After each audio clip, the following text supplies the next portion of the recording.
At 14:35, the sun turned the Nevada sky into a furnace. The range shimmered beneath it, heat waves dancing over sandbag walls and steel targets scattered across the basin. Avery Quinn moved along the firing line, collecting spent brass casings and checking elevation markers. Her khaki uniform dusted with grit. No one looked at her twice. She wasn't part of the action. Not really. To the SEALs, she was the target tech, background noise in a place where only results mattered. She worked in silence, moving from lane to lane, adjusting a misaligned silhouette at 2,000 meters and jotting notes on clipboard sheets already curled at the edges. Her baseball cap sat low, auburn hair tucked tight underneath, and her sleeves were rolled down despite the heat. Chief Petty Officer Marcus Thorne swaggered into position at lane 8, his custom-built M2010 ESR slung casually over one shoulder. The rest of the team gathered behind him, eyeing the 400-meter plate target with a mix of bravado and disbelief. That distance was a joke. No one on the line had ever made a clean hit from that far, not even in optimal conditions. Wind drift, barrel temp, elevation change. Too many variables stacked the odds. Thorne lined up for the first shot. The report cracked through the range. Missed left. He adjusted.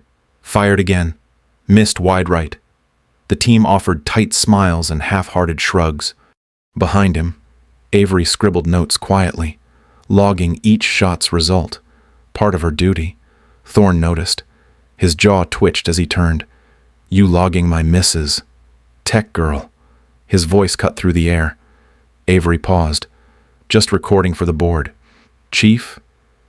The other SEALs chuckled, but it wasn't friendly. Thorne's pride was bruised.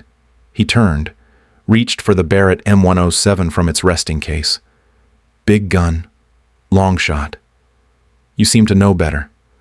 Show us how it's done." Commander Hall started to object, but Thorne talked over him. "Let her try.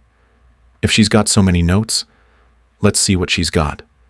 For a beat, no one moved. The desert stilled. Avery lowered the clipboard. She walked to the firing bench without a word. The Barrett felt familiar in her grip. Heavy, but balanced. She checked the chamber, adjusted the stock, then dropped prone behind the weapon. The SEALs shifted, watching with the mix of skepticism and amusement men wore when a joke began to feel less funny. Her left elbow braced. Right shoulder locked. She adjusted for cant, set her cheek weld, and began to breathe. The target shimmered in the scope. The steel silhouette sat 3,400 meters out, barely a dot through the mirage. Her thumb clicked the safety off. She waited, reading the wind off distant flags that no one else had noticed were moving slightly out of sync with the wind flag near the line. She made a small correction on the elevation turret, holding for Coriolis drift and thermals. Her heartbeat slowed. She fired between beats. The Barrett roared. The recoil absorbed in her stance. The spotters blinked. Nothing moved. The range held its breath for nearly 3 seconds. Then, faintly, the sound of steel rang out. A clear, solid ping echoed across the basin. Nobody spoke. One of the spotters leaned into his scope again, then lifted his head in disbelief. Center mass, full impact. Thorne froze, expression blank. Avery stood, slid the safety back on, and handed the Barrett back with no flourish. Their eyes met, briefly. She turned and walked away. Shoulders relaxed. Face unreadable. Behind her, murmurs rose like steam off the dirt. Someone finally asked the question they were all thinking. Who the hell is she? At 07:20, the range was already warming under the Nevada sun. Avery Quinn moved between shooting lanes with steady steps, her boots leaving faint imprints in the packed sand. A canvas pouch at her side clinked softly with spent casings as she bent to pick them up one by one. Her movements were methodical, quiet, and deliberately unremarkable. No one greeted her. No one really looked. She was just the range tech, One of those behind-the-scenes people who kept things running, but never mattered when the brass showed up. The long-range qualification course stretched over a dusty expanse framed by desert ridges. Steel targets sat at marked distances, 1,200, 2,000, 2,800 meters, and beyond that, the barely visible 3,400-meter plate. Avery paused beside lane 5, kneeling to adjust a loose pivot bolt on the pop-up mechanism. She used a torque wrench from memory. Didn't need to check the chart. As she tightened the bolt, her eyes flicked toward the distant skyline. Heat distortion was already building across the basin, and the breeze at her ankles didn't match what the range flags further out were doing. She noted the shift instinctively. Behind her, a Humvee rolled to a stop near the command tent. Commander Hall stepped out, followed by Chief Marcus Thorne and 3 other SEALs. Hall scanned the setup, checking his watch, then motioned to the shooters. Long-range qual began at 08:00 sharp. Thorne strode past Avery without a glance, his rifle case slung over one shoulder and a half-grin playing on his face. Avery stepped aside, letting him pass. She didn't expect acknowledgement. That wasn't part of the job. She moved down the line, checking target elevations and backstop integrity. Her clipboard was filled with notations bolts to replace, shot group calibrations, weather readings from earlier in the week. Most of it would go unread. She adjusted one of the elevation markers near lane 8, squinting through the glare. The heat waves were bouncing differently along that line, indicating a mirage pocket. It would throw off anyone not watching for it. She took a breath, held it, and let it go. At the firing bench, Thorne unpacked his rifle with the casual confidence of someone used to performing under pressure. The rest of the team stood nearby, cracking quiet jokes, sipping water, watching the morning unfold with the easy tension of operators awaiting their turn. Avery made a final check on the scoring sensors, then returned to her station with the clipboard. Her name tag said, Quinn. No rank, no service history, nothing to suggest who she really was. Nobody asked. She sat down under the shade of the observation post and flipped open her notes. Wind at shooter position was shifting 2 degrees west, and the flags downrange were beginning to misalign by segment. A mirage band was distorting the line to the furthest target. She wrote that down. Then she waited. They wouldn't see her until they needed someone to blame or someone to watch. That part always came later.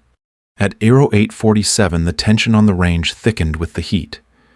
Chief Petty Officer Marcus Thorne settled behind the firing bench at lane 8, shoulders squared, eyes locked on the 2,000-meter steel silhouette. His M2010 enhanced sniper rifle rested in a custom saddle mount, bipod legs firmly planted. Stock pressed against his shoulder. Spotters stepped back as he adjusted for windage, took a breath, and fired. The report echoed sharp and fast. No impact. A low miss. Right. He frowned, dialed in 2 clicks of elevation, and tried again. This time, the bullet cut wide left, kicking up a dust plume. Thorne muttered under his breath and reset. The SEALs watching from behind shifted uncomfortably, a few murmuring quietly. The 3rd round went high, cleanly missing. His jaw tightened. Somewhere behind him, a pen scratched softly on a clipboard. He turned. Avery Quinn sat at the scorer's table, logging the shot data with quiet precision. Her eyes never left the page. But that didn't matter. Thorne had already decided she was watching too closely. You got a running commentary on this. Tech. His voice carried across the line, sharp and thin. Avery glanced up. Just logging. Chief, part of the score record. He stood up from the rifle and walked toward her, eyes hard, pride bleeding from every step. You keeping notes on my misses? Planning a write-up. She didn't respond, just met his stare and waited. A few SEALs chuckled nervously. Commander Hall, standing near the tent, didn't move. Thorne tilted his head toward the far ridge. You think you know so much? There's a target at 3,400 meters. Barrett's already benched. Let's see what you've got. Avery didn't answer right away. The silence was loud. She looked down at her clipboard, then slowly set it aside. She stood, walked past Thorne, and stopped at the bench beside the Barrett M107. The rifle was heavy and long, chambered in 50 BMG.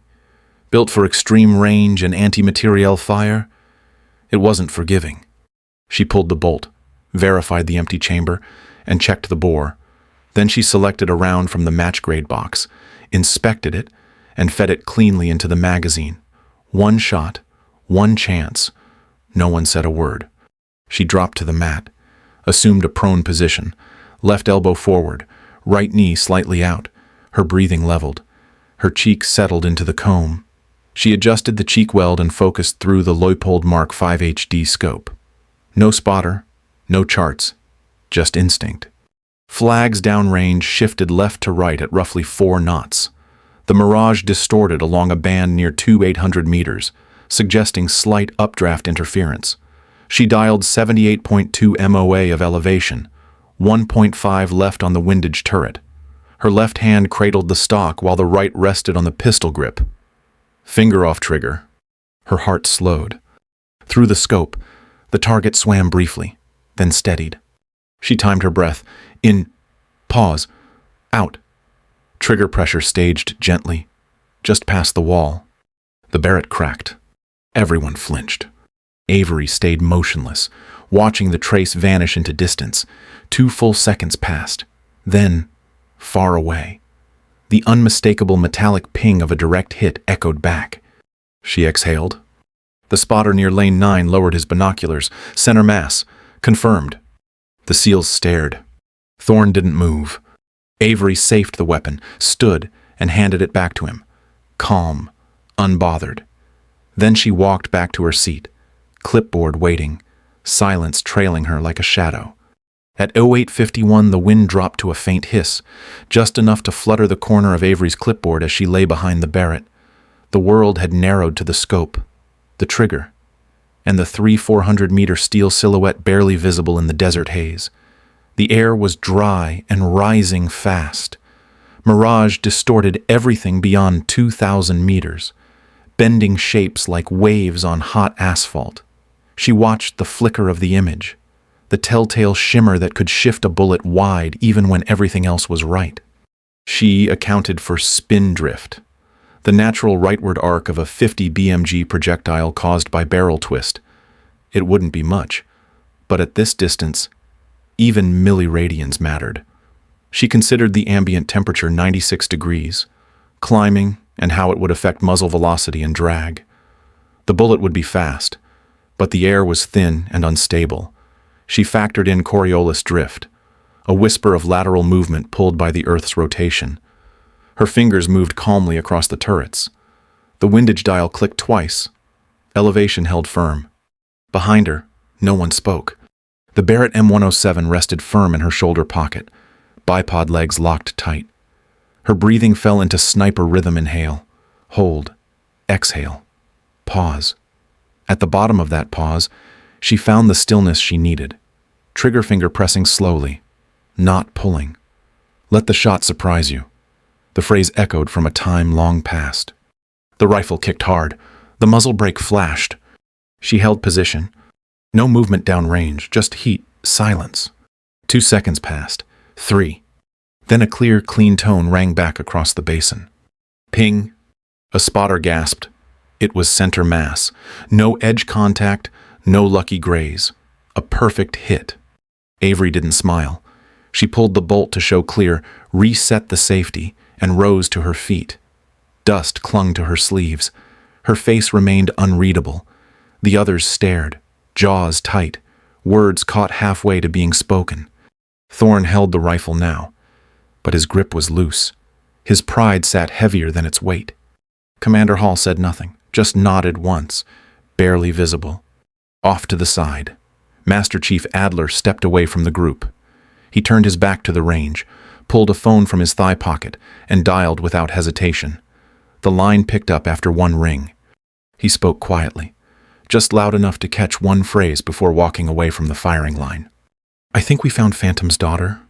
At 1940, Avery sat on the edge of her cot, boots off, uniform top draped over the back of a metal chair. The light in her quarters was dim, humming faintly from an overhead strip that flickered now and then. Her hands were still dusty from the range, but she didn't move to wash them. Instead, she stared at the duffel under her bed. Inside was a metal box with a broken latch and the smell of old gun oil soaked into its corners. She hadn't opened it in years. She remembered the long mornings back in Montana, a private range her father maintained with almost sacred discipline.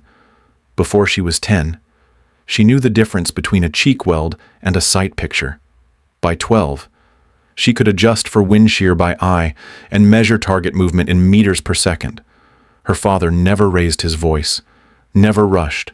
He taught with silence and with the precision of a man who knew what a missed shot could cost.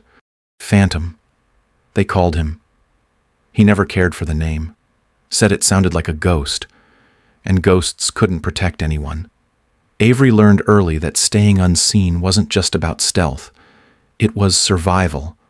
After his court-martial, after the classified hearings, and quiet disgrace, she buried her name with his and left everything behind.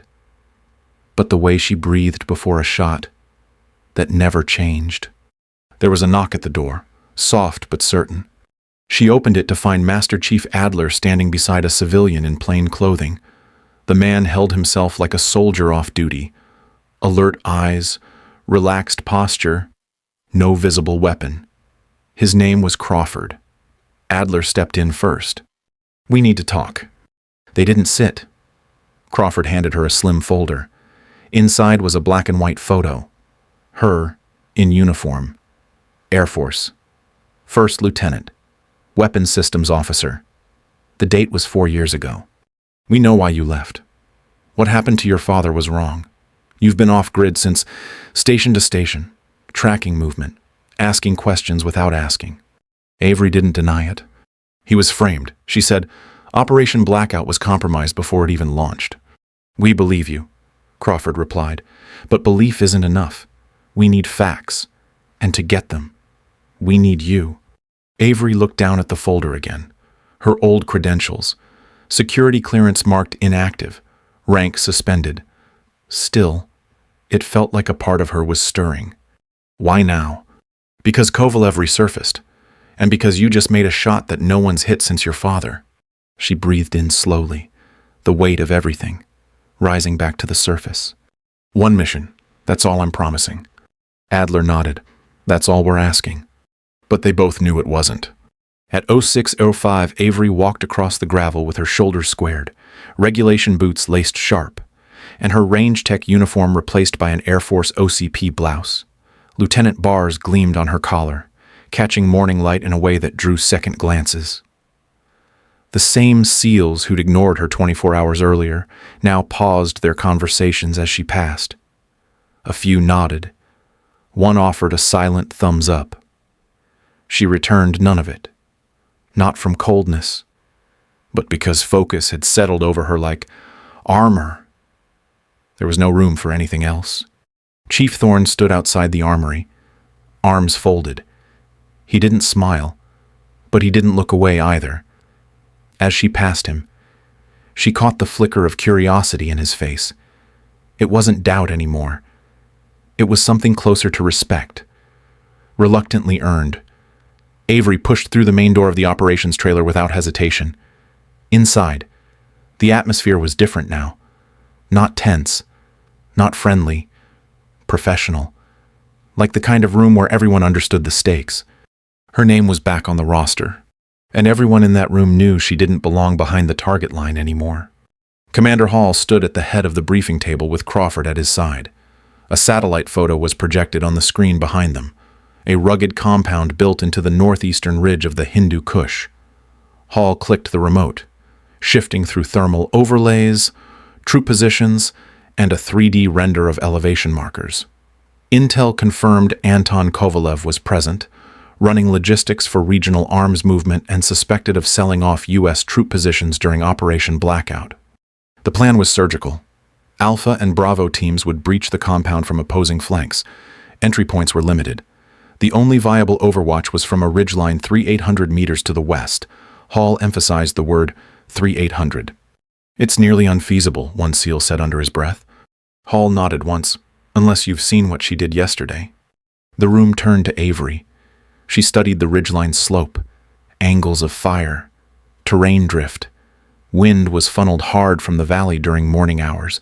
Thin air, high elevation. Timing would be everything. She tapped the projected map. "I'll make the shot." No one argued. At 02:23, under a moonless sky, Avery moved in silence across the shale-covered slope. Every step had to be placed with care. One loose rock and the sound would carry across the valley like a beacon. Her ruck weighed nearly 80 pounds, filled with her Macmillan TAC 338 rifle, spotter tools, elevation charts, laser rangefinder, and personal data card laminated in red tape. Crawford followed 6 meters back, maintaining spacing without the need for signals. They'd rehearsed the movement twice before stepping off. The route had been chosen for concealment over comfort. They avoided ridgelines, kept below skylines, and moved slow. The wind was cold and steady out of the northeast, pushing through the pass in a constant rhythm. They didn't speak. Communications were hand signals or light taps. The climb to the observation point took just under 40 minutes. When they reached the shelf that gave partial visual on the compound, Avery dropped to prone and began setting up. They laid out a camouflage net, anchored it against the slope, and built a low-profile hide beneath brush and loose earth. Crawford checked the visibility. Elevation here was just over 9,200 feet. Humidity was low, and the pressure was stable. Visibility 9 out of 10. Rangefinder gave a read of 3,782 meters to the primary structure. Avery unpacked the TAC 338, unfolded the bipod, and set the legs flat. They were in position by 0311. The ridge was cold, quiet, and perfect. By 05:17, the compound below began to stir. Through her scope, Avery watched sentries rotate and patrols begin their staggered shifts. Crawford took up the spotting scope, called wind drift every 60 seconds, 2 notches of leftward correction. Mirage was minimal, but building. Sunlight started to hit the upper peaks behind them, giving them roughly 20 minutes before exposed heat would distort her hold. Target 1 stepped into view at the comms tower. Male, armed, assumed to be Kovalev's head of security. He paused to light a cigarette, shoulder turned, profile open. Crawford read out the shot card. Range 3, 782. Wind 4 knots. Direction west to east. Spin drift negligible. Temp 41 degrees. Adjusted MOA 76.1 elevation. 1.3 right. Avery held her breath and squeezed the trigger. The TAC 338 barked. A half-second later, the target folded silently. No alarm. She immediately adjusted for the secondary target. Communications antenna. Reinforced array at the top of the northern roof. She bracketed the shot visually, accounted for steel structure deflection, and fired again. The second round struck just beneath the junction box. Sparks flashed. Signal cut confirmed. Crawford spoke into the radio, voice tight. "Alpha and Bravo, go." The mission was live. Avery's part wasn't over, but the first move was hers, and it had been flawless. At 0639, a coded transmission came through Bravo's channel. The primary target was barricaded in the lower level of the compound. Not alone. Thermal confirmed a second heat signature. Stationary. Likely restrained. Hall relayed details through Crawford. Male, late 50s to early 60s. Dehydrated. Underweight. The room was sealed. Reinforced. No clear entry without breach. But there was one option. Avery crouched beside the field map, eyes scanning the schematics. The ventilation shaft cut directly above the room, too narrow for a full kit operator. No camera access, no drones, just one route. She stepped back from the map, dropped her plate carrier, and spoke quietly. "I'll go." Hall hesitated. Crawford didn't.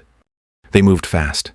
The shaft entrance was 2 levels up, through a tight crawl space behind storage.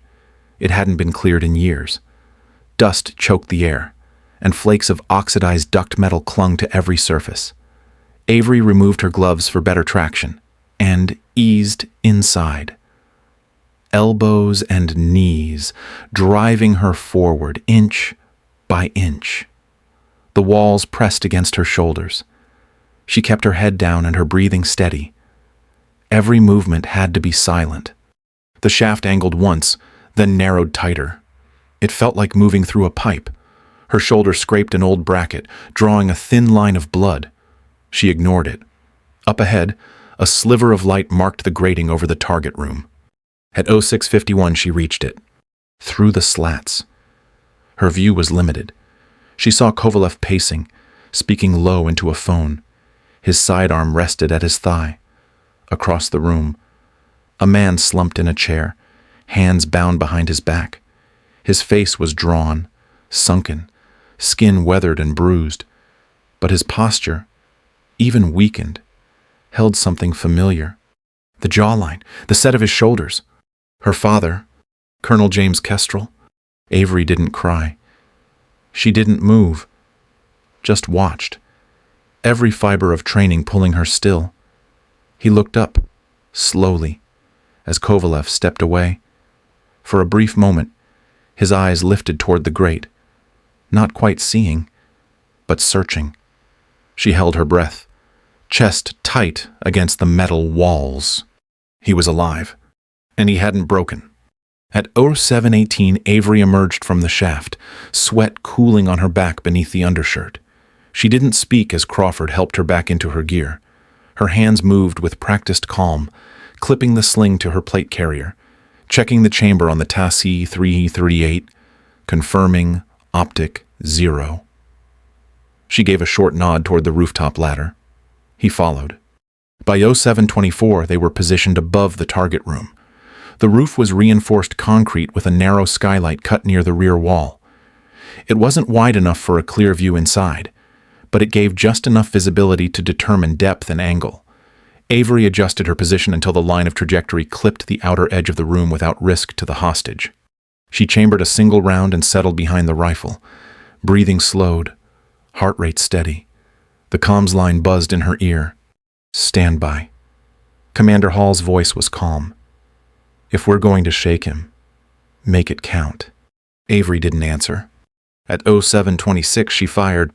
The shot punched through the lower left pane of the skylight and impacted the rear concrete wall, precisely where she'd calculated. Debris chipped and fell in a controlled burst. Below, Kovalev flinched hard. The phone in his hand dropped. Crawford raised the mic to the external loudspeaker, already patched to a portable amp aimed at the basement level. That shot missed by 3 inches. The next won't. You have 10 seconds to release the hostage. Kovalev's voice came back, tight, cracking. You can't see me. This is a bluff. Avery chambered another round. Her hands never trembled. She adjusted her hold by a 1/4 inch and fired again. The second round hit the edge of the metal table near Kovalev's last seen position. Sparks flew. 5 seconds. You're insane, Kovalev shouted from below. Final warning. Footsteps. Movement inside. Then the call came over Bravo's line. Hostage secure. Target is down and restrained. Avery exhaled. Crawford looked at her and said nothing. He didn't need to. At 8:08:42, the medics had stabilized him. IVs in both arms. Vitals showing low but holding steady.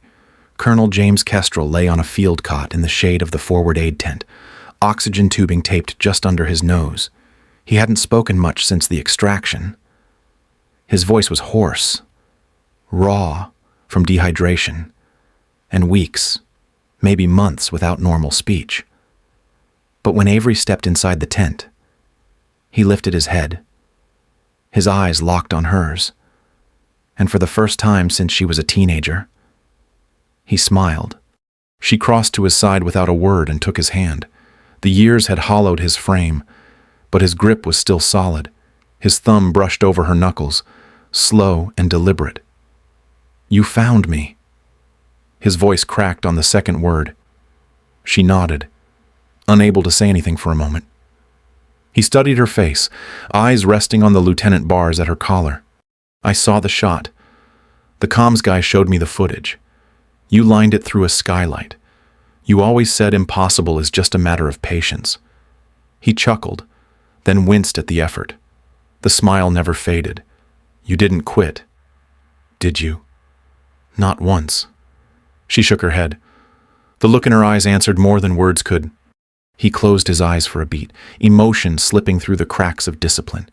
When he opened them again, they were sharp, focused. There's something you need to find. At 08:48, Avery leaned closer as he spoke. Before they took me, before Blackout fell apart, I started collecting data, backtracking orders, signatures, comm logs that didn't match field reports. It's not in any official record. I kept it off-grid, where she asked. The cabin. Montana. Our old one. You remember the fireplace behind the right side of the hearth? Second row of stones. One's hollow. I hid a drive there. Notes. Locations. Contacts. People who helped cover it up. Names that never made it into the inquiry. She nodded once, slow, deliberate. Don't let them bury it. They'll try. Some of them are still in command. They won't get the chance. He relaxed slightly at her answer. There was something peaceful in his posture now, like the burden had finally shifted. You did good. Bird. Real good. She squeezed his hand, holding it longer than she ever had before. We're not done, Dad, but we're not alone this time. At 10:17, the operations tent buzzed with low voices and the rustle of fresh printouts. A satellite map stretched across the central table, its topographic lines marked in red grease pencil. A drone still from earlier that morning showed a compound buried deep in the mountains of northern Pakistan. Access routes were minimal. Defenses were hardened. The team stood shoulder-to-shoulder SEALs, intel officers, and support staff circling the image like it held answers no one had found yet. Crawford stepped forward. He tapped the eastern ridge. Intercepts confirmed the presence of Colonel Wyatt Mercer, retired publicly, listed MIA privately. He was lead liaison on Operation Blackout's logistics chain. He vanished 6 months before the hearing. Now we know why. Avery listened from the rear, arms crossed over her plate carrier. Her boots were still dusty from the ridge. Commander Hall folded his arms and nodded at Crawford to continue. The facility here isn't just housing a rogue operator. It's where the original communications were rerouted. We have signals bouncing through this location going back 5 years. If we get him talking, the conspiracy isn't just exposed, it collapses. Crawford clicked to the next slide. Problem is, the only viable overwatch is here. He pointed to a snow-covered outcrop on the southern approach, just under 4,000 meters from the main structure. Thorne gave a low whistle. That's longer than the Kovalev shot.